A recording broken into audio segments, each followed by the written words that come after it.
The Sabatis Well. According to this urban legend, a group of teenagers dared a friend to be lowered into a well in Sabatis. The group of teenagers had dared a preteen to explore the abandoned well, which was behind an ancient barn. The well was on the far end of a forgotten cemetery, and it was reputed to be haunted. The boy, eager to impress his friends, hastily agreed to be lowered into the well. They attached a rubber tire to a sturdy rope and lowered him down. His friends, giddy with excitement, lowered the boy lower and lower and lower into the dark hole until he disappeared into the blackness. After there were no sounds coming from below and no movements on the rope, they quickly decided to pull their friend back up. But what they hoisted out of that well was not the young boy that they had put down, but a man. His hair had turned pure white, his eyes were dark and wild, and he trembled with unimaginable terror. He babbled and cackled wildly, and appeared to have aged decades in just a few minutes down in the dark well. The boy never recovered from his madness. He is said to shriek sporadically from his padded room in the county mental institution. The Pocomoonshine Lake Monster.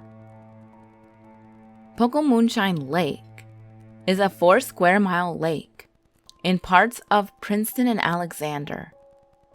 It's the alleged home of an alleged sea monster that is 4 feet wide and 30 to 60 feet long. The legend behind the monster stems from Native American conflict in the area. According to a source reliable for myths, the Indians of Maine have seen the monster in Pocomoonshine Lake for centuries. Legend has it that the monster is a result of a disagreement between a shaman and a chief. The chief turned into an enormous serpent, which the shaman vanquished and tied to a tree next to the lake. The only real sighting of this monster was based on a trail that came out of the lake. Swell S. Quimbley wrote to the Union's editor to refute the claims he'd heard. He said, "As I was returning home Saturday night, I heard a man say with a great earnest that he had seen the man that saw the great snake. They were going to lease the ground around chain links for a hunting ground. That they were already having chains made, huge traps constructed, harpoons, lances, spears, gaffs, and barbs in readiness when the spring opened. And we're going to capture, if possible, the monster of the mighty deep, now landlocked in a small freshwater pond of the chain lakes." Just a little later, I heard another person say, with the same vim, they had seen a man that saw the man that said he saw the great snake. Hall and Libby were on the shore of Chain Lake when they heard a noise. They saw what looked to be a man and a skiff, but soon became convinced it was a serpent. Its smallest part was as large as a pork barrel. When they last saw it in the outlet, it had left the water and passed a distant point of land covered with granite boulders. In Maine, there is only one species of water snake, the northern water snake. At around 4 feet long, it does not fit the sightings of the Pocomoonshine Lake monster. But even during the time period of the sightings, a skeptic was already crushing dreams, suggesting that the sightings could simply have been otters. But if you want to find out if it is just an otter or a lake monster, you'll just have to go visit the Pocomoonshine Lake yourself. Haynesville Road.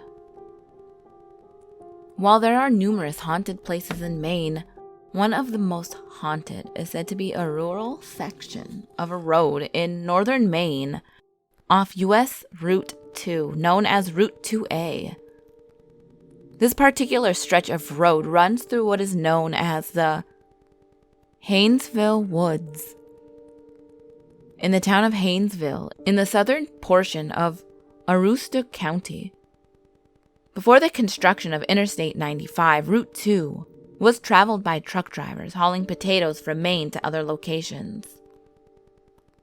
This isolated stretch of road can be treacherous in the winter months and has a particularly sharp 90-degree curve. Not only has this road become infamous as one of the most haunted locations in Maine, it has also gained notoriety through a song written by a Dick Curlis, a former truck driver turned country and western songwriter. The song, called A Tombstone Every Mile, refers to the many fatal accidents that have occurred on this lonely stretch of highway. There are many sudden and tragic deaths occurring along the road, and numerous stories of people who believe they saw a ghost or experienced another type of paranormal activity in this location.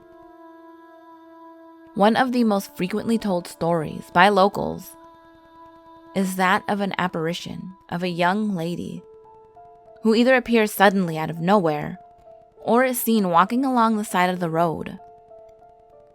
There have been many reports of people stopping and offering the woman a ride, which she accepts, where she proceeds to tell the driver that she is a recent bride and that she and her husband were involved in a car accident and are in need of assistance.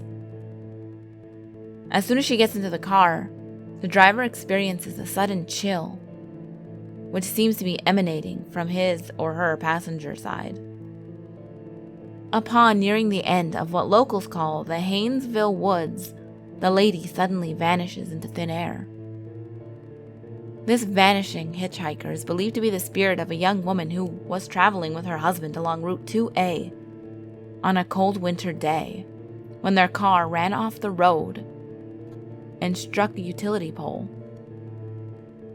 The husband was killed instantly, but the wife, she was thrown from the car, and because she was injured and could not walk, died from the exposure to the cold. By the time the accident was discovered, her body was covered in snow. Another ghost is that of a girl, and her story is very similar to that of the frozen bride. According to this legend, a little girl was walking with a friend along the Haynesville Road when they were hit and killed by a semi-truck.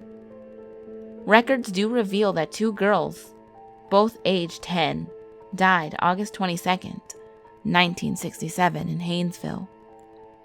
Because of continued reports of the supernatural along the Route 2A, it has become one of the most haunted places known in Maine.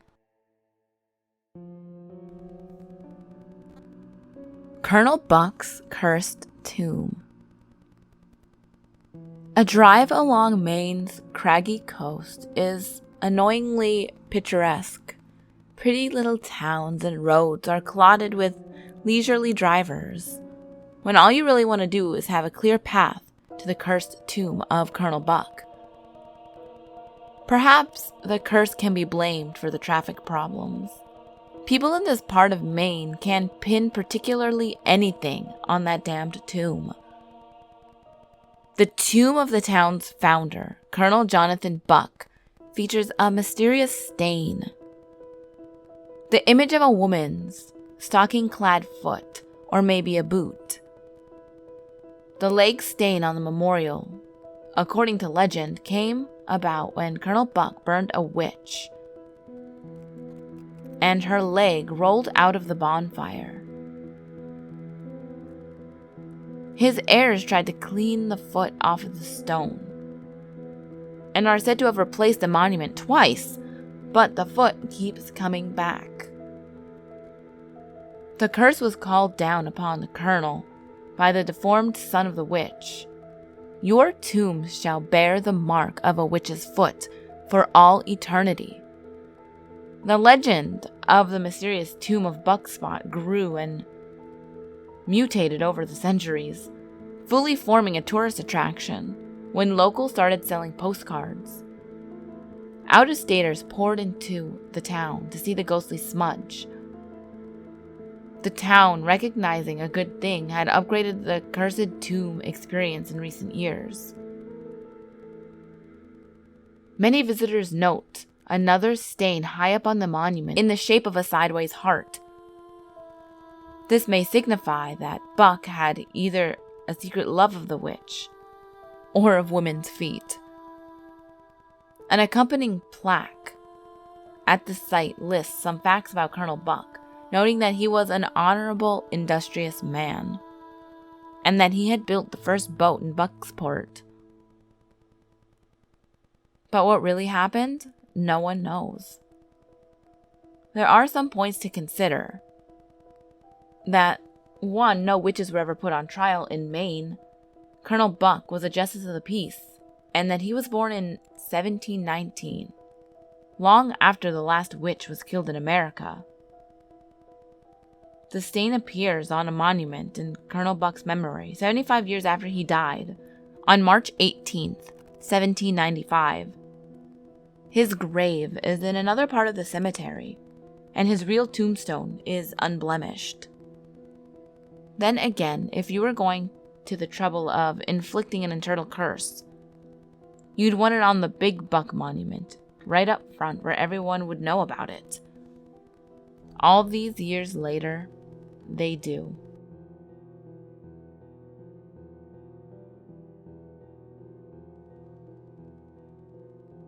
The Curse of the Saco River. This legend dates all the way back to 1675. The wife and infant son of the chief of the Saco tribe were traveling by canoe near the mouth of the river when they encountered 3 rowdy, drunken English sailors. The sailors allegedly made a few bets and snatched the baby from his mother and threw him into the river to see if the American Indian babies were natural swimmers, as some claim they were. The mother rescued her baby, but he died a few days later. The grieving chief, who was said to have great spiritual powers, put a curse on the Saco River, saying that every year after, 3 white people would drown in the river. Some historical accounts state that the death of his son, which is said to have occurred in 1675, marked the end of peaceful relations between the settlers and the American Indians living in the region. Like many stories that have been passed down, the legend of the Saco River has multiple versions. One variation holds that the event took place near Maine, and the victim was a chief's daughter. The maiden supposedly kidnapped by 3 white settlers and carried off in a canoe. The girl fell out, and her father placed a curse on the river. One of the best local authorities on the subject may be Ruth Chaplin, a lifelong resident of Steep Falls, Maine, town librarian for 45 years, and reporter for the Portland Press-Herald for 20. Chaplin recalls writing plenty of stories about drownings on that river. She says the curse has been carried out many, many years in drownings up and down the length of the Saco. There have been 3 deaths so far this year, 2017.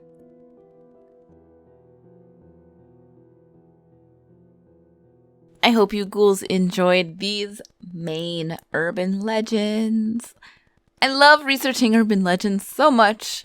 I feel like these weren't as long as I wanted them to be, or, because I like putting out long videos. But I feel like it was a good length. Yeah. Let's see. Question of the day. Suggest a show for me to watch. I need something to watch, so suggest something to me. Because I watched The Office, I watched a bajillion animes, I watched Parks and Rec, and just a bunch of crap. And I need to watch more things because my kid's going to be going back to school soon. And if they don't switch me to morning shifts, I'm going to have a lot of free time in the mornings. So give me a suggestion for a show or an anime to watch. As always, ghouls, the last video will be on the top left. The next video will be on the bottom left. All my social medias are on the screen as well as in the description box below. And remember, there's always someone or something watching you.